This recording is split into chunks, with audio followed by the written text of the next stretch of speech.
प्राथमिक शाळा सकाळी 9 नंतर भरवण्याच्या निर्णयाला स्कूल बस मालकांनी आता विरोध केलेला आहे।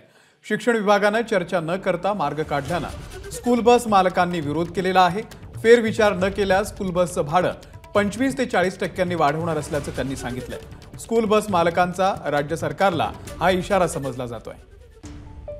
वेदांत नेब या संदर्भातले अपडेट देतील। वेदांत, अमोल, ज्या प्रकारे राज्याच्या शालेय शिक्षण विभागाने पूर्व प्राथमिक ते इयत्ता 4थी पर्यंत शाळा सकाळी 9 नंतर भरवण्याचा निर्णय घेतलेला आहे, याची अंमलबजावणी जरी पुढील शैक्षणिक वर्षापासून होणार असली तरी स्कूल बस मालकांनी मात्र या सगळ्या निर्णयाला विरोध केला। त्यांचं असं म्हणणं आहे की कुठल्याही प्रकारची चर्चा शाळा व्यवस्थापन आणि स्कूल बस मालकांशी केलेली नाहीये।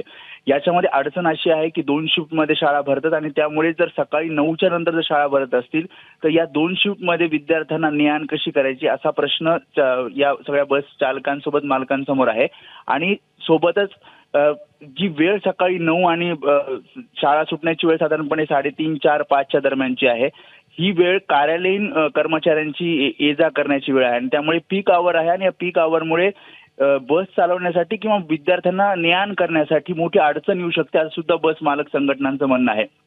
त्यामुळे या सगळ्या निर्णयावर विचार करावा असं बस मालक संघटनेचं म्हणणं आहे। आणि जर फेरविचार झाला नाही आणि जर स्कूल बस मालकांना यावर सक्ती करण्यात आली तर 25 ते 40% स्कूल बस चे भाडेवाढ जी आहे ती आम्ही करू अशा प्रकारचा इशारा स्कूल बस मालक संघटनांनी दिला आहे। अमोल, वेदांत, धन्यवाद दिलेल्या या संपूर्ण माहितीबद्दल।